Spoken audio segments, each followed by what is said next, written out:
Good afternoon, fans of the Antler Historical Society. Thought we'd give you a little video update about what's been going on with our project here. About 4.5 years ago, we got the nonprofit formed. About 4 years ago, the restoration work started on this. The most common questions we get is what's taken so long and where's all the money going? Well, to date, we've spent $169,000 on restoration work. We've received $90,000 in grants, and we've had over $450,000 in grant requests denied. So we're still actively working on those grant requests, trying to get this all taken care of. And we thought we'd give you a little update where we're at and what we're doing. We have our second annual raffle going on right now. And 5 days is the drawing on Tuesday, July 1st at 7 p.m. at the Cabin Bar and Grill across the street here. And right now we have over 400 tickets out of the 600 left. So we're sitting at about a break even right now with 5 days to go. So we're in desperate need of your help. We've got about $10,000 in the bank is all. So the reason that the progress isn't faster than maybe some would expect, it's money. We're working within the budget we have. We have no debt, we owe no bills, and we're only going to work as fast as the money allows us to work. That being said, we're also still pursuing many other grant opportunities, but that takes a lot of time and effort to do that. But we have active grant requests out there, and there are more to come. So we're going to keep searching for money, and we're going to get this project done. So we're going to show you around a little bit about what's been done in the last 4 years. Right here on the southeast corner of the town square, you can see it looks all nice and straight now. However, 4 years ago, this whole corner was settling down because the foundation was caving in. So there was an extensive amount of work done to the foundation. We had to tear off the sides of the east wall of the building. All the tin came off.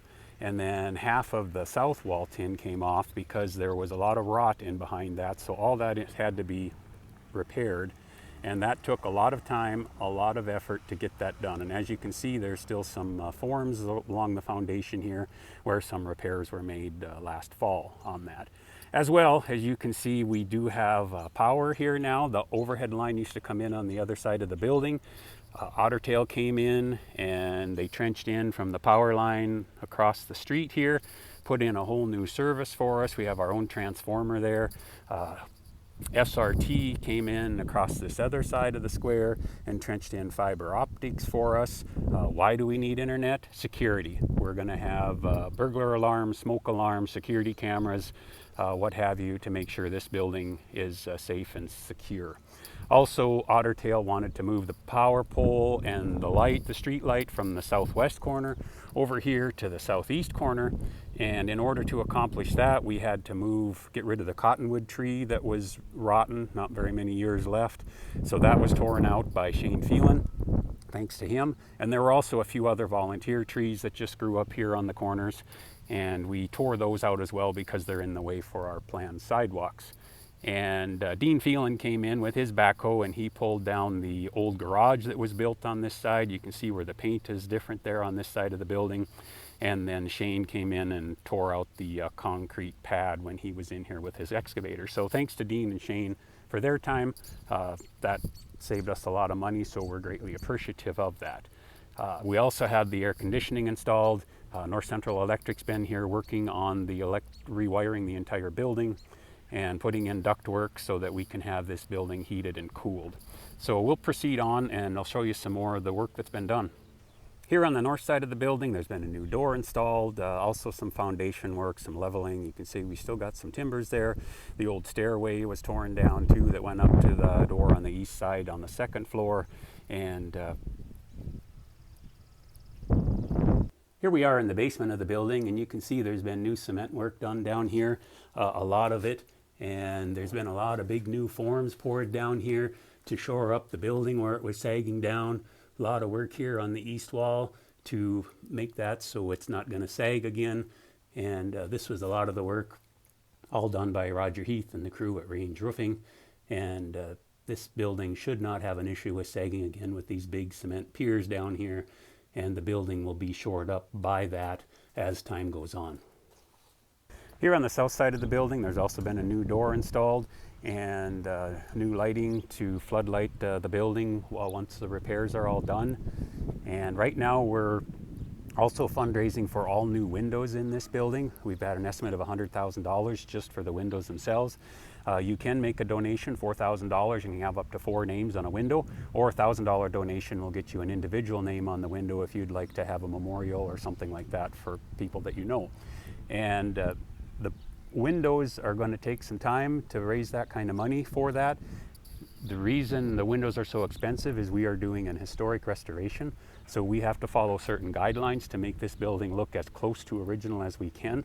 So our 2 options are either to repair the single pane wooden windows that are here, or to do double pane aluminum clad windows. So our intention with this building is with the tin siding and aluminum clad windows and the new roof and the foundation work, we want to make this building so it's sustainable for many years without having a lot of expense to maintain it. Speaking of long-term repairs for less maintenance, hopefully the wind's not getting too bad on my mic here, but we have a 50-year rubber membrane roof that was installed. So with this new roof on here, we should be good for many years to come. And that was the main issue for the rot, is there was a hole in the roof here that was running down on the east side of the building into the walls and causing a lot of damage. As you can see over in the corner is some tin from the rest of the parapet wall. The parapet wall used to go all the way around the building, and our intention is to have that repaired and replaced as the time goes on. And as you can see, there's a paving project going on here in town. You get kind of a view of the city that not too many people get to see.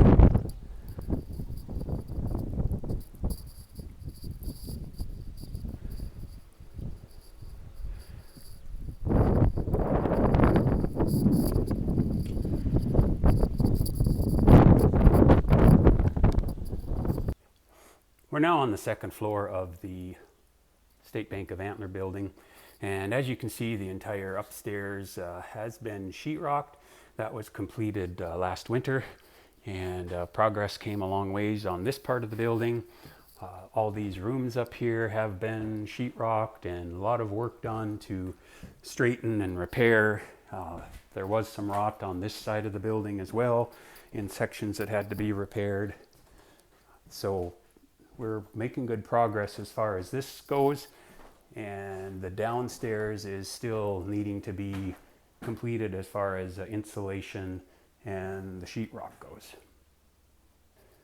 Now we're down on the main floor of the building. Some of it has been insulated and all the duct work has been done, the electrical work has been done. Roger Heath and his crew at Range Roofing put steel beams into the ceiling to help shore up the 2nd floor walls because they weren't over load-bearing walls on the main floor. So this should also help preserve the building for a long time to come without any damage. And this side of the building at one point housed the U.S. Customs office, and also there was an apartment here in the later days. In the center here is the stairway that leads upstairs, and there's a nice set of double doors that goes back in here. Roger and the crew were very careful to label everything and keep it stocked and sorted nicely. And then on this side of the building is where the bank was, State Bank of Antler. The vault is back in the corner. As you can see, we've got a couple new doors, insulation, and sheetrock here ready to go as soon as we can raise the funds and keep the project moving. And then in this back area, there's still some flooring and such that needs to be repaired. The floors were buckled from the water damage. But as I mentioned earlier, a lot of the foundation has been leveled, a lot of work to bring it back up and square it up and make it all good again. And then here's the new electrical service coming into the back room. So that all being said, I just wanted to read a quote from Earl Shell, 1902 to 1995 he lived. "The pioneers took nothing with them when they took their final reward. They left everything for us to build upon." I think those are good words. We're here, the next generations. We can save this building and preserve it for many generations so that the youth can learn from the history of the town. This is the last surviving original town square building in the state of North Dakota. One other poem I'd like to read by my uncle Rick Jorgensen, "The Old Antler Square." "We've searched the whole world over for fortune and for fame, seeking earthly treasure on ships that seldom came. But away out on the prairie is a spot so sweet and fair, with the treasure of our memories near the old Antler Square. The world can never offer, with all that is so grand, a better home to live in than this, our native land. For the pride of the prairies that shines so fine and rare was the pride of our fathers in the old Antler Square. As we tread near life's great sunset in the autumn of our years, our hearts are ever turning to this place we hold so dear. We leave it to our children, and when it's in their care, preserve it for a lifetime, the old Antler Square. As I mentioned in the beginning of the video, we got 5 days till our drawing. We're at a break-even point. We have about 400 tickets left to sell, and we would appreciate your support, and we are in great need of your support to keep this project rolling and keep things moving along. Thanks for your support in the past, and we look forward to your continued support.